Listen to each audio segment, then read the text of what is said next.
Salut tout le monde. Alors, petite vidéo imprévue et sans prétention, vraiment sans prétention aucune. Je vais remonter le temps, on va dire 30-40 ans en arrière, à l'époque où il n'existait pas les lève-motos. Alors, on avait sur les motos de cross, on avait la béquille qui était intégrée. Elle était démontable, ils avaient tout prévu le truc, parce qu'on pouvait pas rouler avec la béquille en motocross. Si elle se déplie en virage ou sur la réception d'un saut, c'était la catastrophe. Donc déjà, on virait la béquille. Après, donc il fallait se démerder pour poser la moto quelque part. Donc, il y a eu la grande époque des caisses de vin en bois.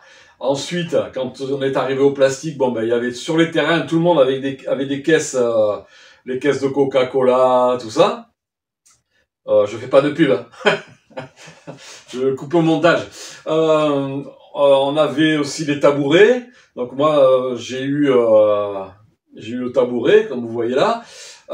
J'ai eu donc la caisse en plastique de A.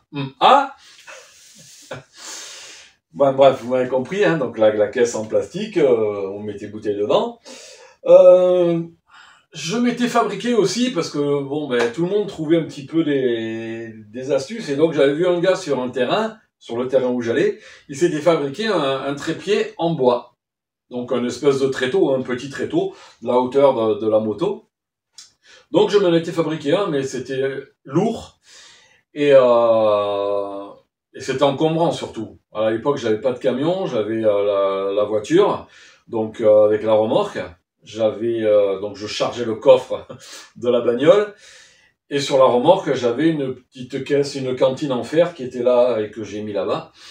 Une cantine en fer où je mettais dedans, je mettais tout ce qui était huile, chambre à air, pneus, enfin pneus, non pas pneus, pompe, toutes les conneries, guidon de rechange, tout ça. Donc là, la caisse, elle restait toujours sur la remorque. Et dans le coffre de la bagnole, j'avais mon sac de crosse et ma caisse à outils et le lève-moto. Donc à l'époque de la caisse en plastique, ça prenait une place énorme. Le truc en bois, le trépied en bois, c'était horrible. Et il n'existait pas encore le lève-moto qu'on connaît tous. Donc après, il est apparu le triangle. Donc on a commencé à avoir des motos livrées avec le triangle. Je crois que les premières à être livrées avec un triangle, il me semble, si mes souvenirs sont bons, que c'était les Honda. Voilà, sur mon 500 CR en 1985, j'ai eu le triangle. Ouais, parce que mon RM 125 de 84 avait encore la béquille, je l'avais démonté. Ouais, donc c'est à partir de 85 sur les 500 CR que j'ai eu le triangle. Pour pas dire de bêtises, mais il me semble fort, ça remonte. Hein. Du coup, ben, il y en avait qui commençaient à se fabriquer des lève-motos maison, hein, on va dire, mais en ferraille. Et j'avais eu, pour ma part, aussi l'idée de m'inspirer de quelque chose que j'avais vu sur un terrain, et je dis, mais ouais, c'est pas con le truc, c'est pas con. Donc ce n'est pas une vidéo pour vous parler de soudure. En soudure, je suis naze. Voilà. Le lève-moto que j'avais fait à l'époque, donc, et que j'ai fait aujourd'hui, je l'ai fait avec de la ferraille de récupération. Voilà, j'ai des morceaux de ferraille qui traînaient chez moi. Bon, là, je vous avoue qu'il me manquait un tube. Du coup, j'ai été acheter un tube. Mais, vous verrez, et j'ai pas peint le lève-moto pour que vous voyez que c'est bien fait avec des morceaux de ferraille. La peinture viendra après.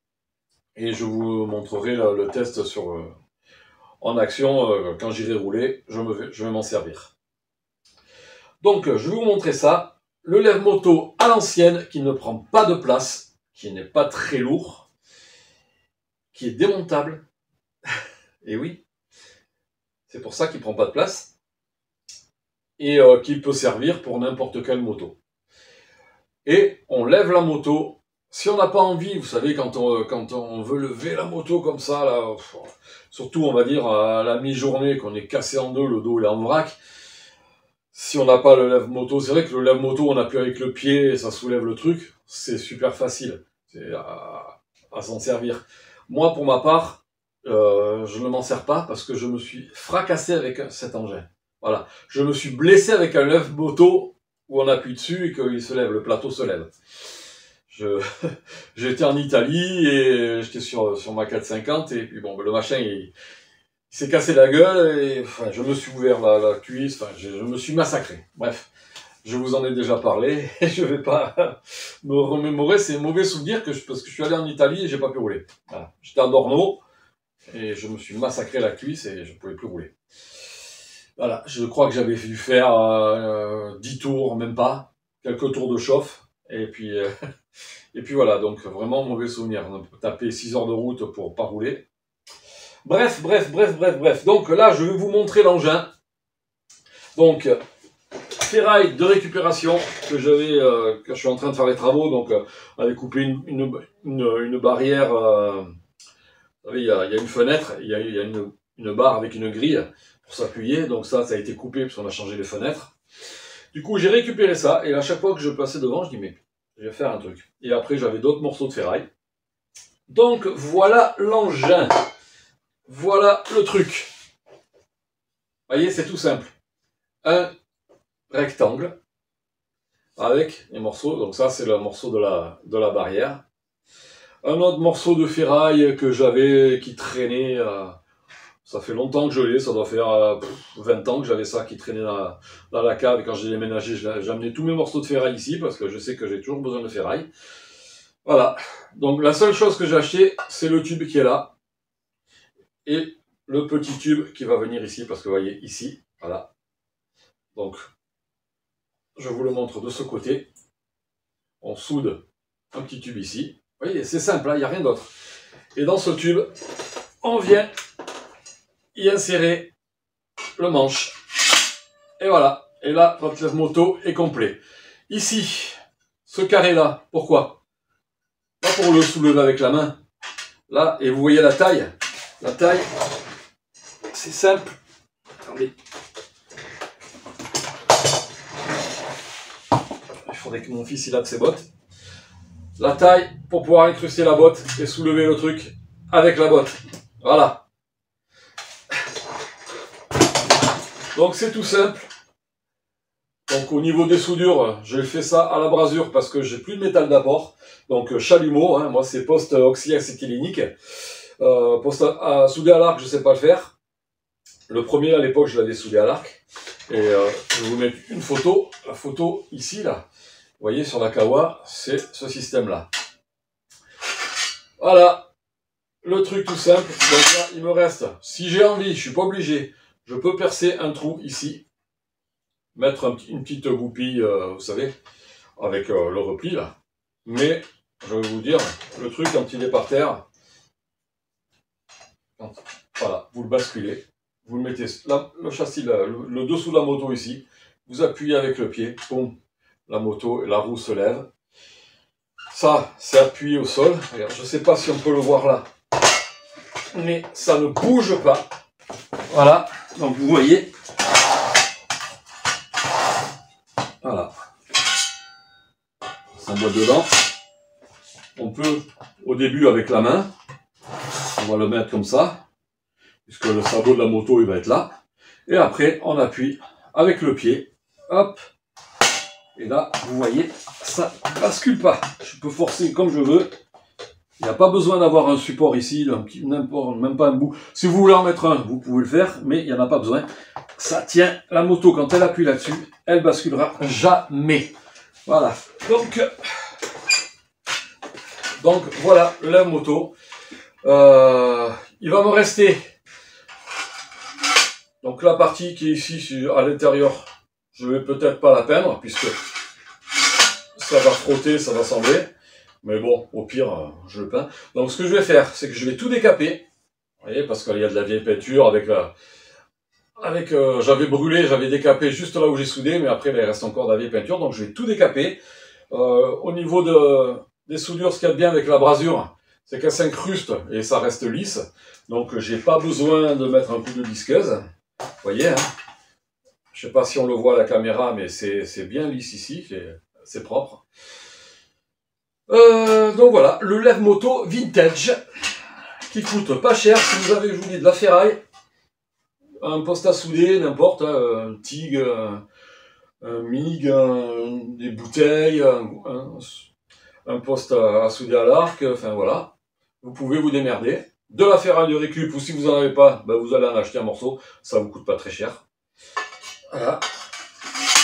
Mais bon, la ferraille, on en trouve un petit peu partout. Vous pouvez même aller à la déchetterie, hein, si vous voulez. Et puis voilà, ben, un lève-moto, vous voyez, quand il est plié, ben ça on le met dans la caisse. On peut le mettre comme ça, on le met comme on veut, ça prend pas, on peut le mettre à plat. Ouais, on le range à plat comme ça. On peut mettre ses boîtes ici, on fait voilà. Donc tout ça à peinture. Et après, si vous avez besoin des cotes, ben, je peux vous donner les cotes de celui-là. Après, c'est pas très compliqué, hein, mais si ça peut vous faciliter les choses, vous me le demandez dans les commentaires, vous me mettez, voilà, j'aimerais bien avoir les cotes. Donc je vous les donnerai, je les mettrai dedans. Si on me le demande pas, ben, je vais pas le mettre. Et puis, ben, qu'est-ce qu'il y a d'autre à vous dire? Attendez. Donc là, après, je vais mettre des bouchons aussi. Des bouchons en dessous, des bouchons ici pour éviter que la boue rentre. Sur les côtés, si je trouve des bouchons ronds aussi, sur les côtés en haut. Oui, qu'est-ce que je voulais vous dire? Ouais, ce système-là, ça marche pour toutes les motos. Donc, du 125 au 4,5. Le 85 aussi, ou le 65 serait un peu haut. 85 quand même aussi un peu, mais on va dire que de la 125 jusqu'à la 4,5, le 500, le 700 Maïko pour s'il y en a qui en ont, ou 800. Voilà, mais on va dire que pour la majorité des décanes de cross, ça fonctionne. Ça fonctionne aussi pour les enduros, si vous avez besoin de changer un pneu ou quoi, à l'arrière, démonter la roue arrière, bon ben voilà. Mais bon, les enduros, ils ont une béquille, donc déjà, généralement, ils s'en servent pas. Et après, dans l'atelier, ils ont le lève-moto. Voilà. Donc là, c'est le truc portable. Vous voyez, c'est bien stable. Hein. Je peux le mettre après dans l'atelier. Bon, lui, il va rester dans le camion, du coup. Pour la mesure, donc, moi, je me suis inspiré pour la hauteur ici, j'ai un stand à la moto en plastique, mais qui n'a pas le rôle de levier. Hein. C'est une caisse traditionnelle, c'est un polysport. J'ai pris la valeur la hauteur, et j'ai pris la hauteur ici, j'ai mesuré cette hauteur-là, sachant qu'après, en rajoutant le tube, je vais gagner, parce que le tube là, il fait 3 cm à peu près, 3,5, 35 mm. Mais, étant donné qu'après, je suis plus comme ça, je suis comme ça, du coup, la valeur elle redescend légèrement. Et là, ben, c'est impeccable. Quand je mets ça à côté de la moto, voilà, elle est au-dessus là, elle est sur le moto à roulette, vous savez, le truc d'atelier. Mais j'ai la roue qui touche par terre. Bon, la roue avant, elle est en l'air. Hein. Voilà. Mais bon, c'est impeccable. C'est pas trop haut, parce que si c'est trop haut, on va avoir du mal aussi à soulever. Voilà. Si on est trop en arrière aussi, comme ça, si on est trop en arrière, là, ben on va avoir du mal après à revenir comme ça pour que la moto descende. Donc, on fait un angle. Il faudra que je mesure la valeur de l'angle, mais c'est léger. Hein, voyez, hein. Je vous le montre, mais c'est... Voilà. Je mesurerai la valeur de l'angle, mais je suis entre 80... Enfin, la 90, on est là. Je dois être à 70, 75. Bon, à peu près. Voilà. Voilà, c'est tout pour aujourd'hui. Donc, la vidéo pour un lève-moto vintage. Ça va très bien avec les motos vintage. Voilà. Si on veut rester dans l'esprit. Moi, ben, il faudrait que je récupère faut que je refasse mon ALS2 de l'époque.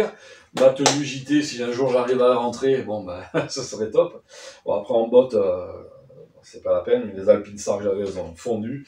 Voilà, ben, vous voyez que j'ai un petit peu rangé l'atelier, avec le cadre de la 125 que je suis en train de faire. Bon, j'ai acheté 2-3 étagères, histoire de ranger un petit peu, parce que ben, c'est quand même un peu le bordel, hein. J'aime pas trop ça le bordel, donc je suis en train de tout ranger, parce que les travaux d'à côté, ils sont quand même assez longs. J'ai en haut à faire la salle de bain, enfin, plus le travail sur les suspensions de mes clients, donc je peux pas être partout, je suis tout seul à bosser. Voilà. Donc ben, si cette vidéo vous a plu, ben, vous pouvez la partager, vous pouvez mettre le petit pouce en l'air si ça vous branche. Vous pouvez aussi vous abonner, ben, vous savez hein, tout ce qu'il faut faire. Hein. Voilà, moi je dis ça, je dis rien. Hein. Et puis c'est surtout que ça fait plaisir, quoi. Voilà. Et puis ben, dites-moi, ah oui, dites-moi. Est-ce que, bon, je sais qu'on n'est pas beaucoup. Le nombre d'abonnés augmente, mais on n'est encore pas beaucoup. Est-ce que vous aimeriez qu'on se retrouve sur un terrain quelque part par chez moi? Voilà. Mais il y aurait pas d'inscription à payer ou quoi. Vous venez, enfin, il faudra juste que vous réserviez votre place au club et que vous payez votre entrée au club, comme vous faites quand vous le faites chez vous. Voilà. Après, c'est vrai que si vous êtes en Provence, c'est plus près pour venir. Vous n'allez pas venir du nord de la France ou de je sais pas où. Voilà. Et après, moi, il faudrait que je vois aussi avec le club si juste il y aurait de la place pour, je sais pas combien on pourrait être. Hein. Mais voilà, parce que il y a nous les terrains ici, les entrées sont limitées maintenant. Donc qu'il y ait de la place pour tout le monde. Il y aurait des sessions forcément, mais qu'il y ait de la place pour tout le monde. Donc si jamais, ben, il y en a que ça branche. Après, il y en a, on se retrouve les week-ends sur les terrains, donc il n'y a pas de souci. Le mieux, c'est d'aller rouler au même endroit. Hein. Mais ici, par exemple, dans ma région, il y a 3 terrains, donc 4. Il y en a un, c'est une école où c'est pas tout le temps ouvert. Du coup, c'est là où la dernière vidéo qui est là. Donc là, c'est pas tout le temps ouvert au public puisque c'est une école de pilotage en premier. Voilà. Donc, on va dire que si on compte pas lui, il nous reste 3 terrains. C'est très peu. Et donc après, il faut aller dans les Bouches-du-Rhône, tout ça. Mais voilà, si on veut rester dans le coin ici, ben, vous me dites. Hein, si vous avez, je répète, vous voulez les cotes, vous me demandez. Et puis, ben, moi, je vais décaper tout ça. Et après, je vais le peindre. Ciao!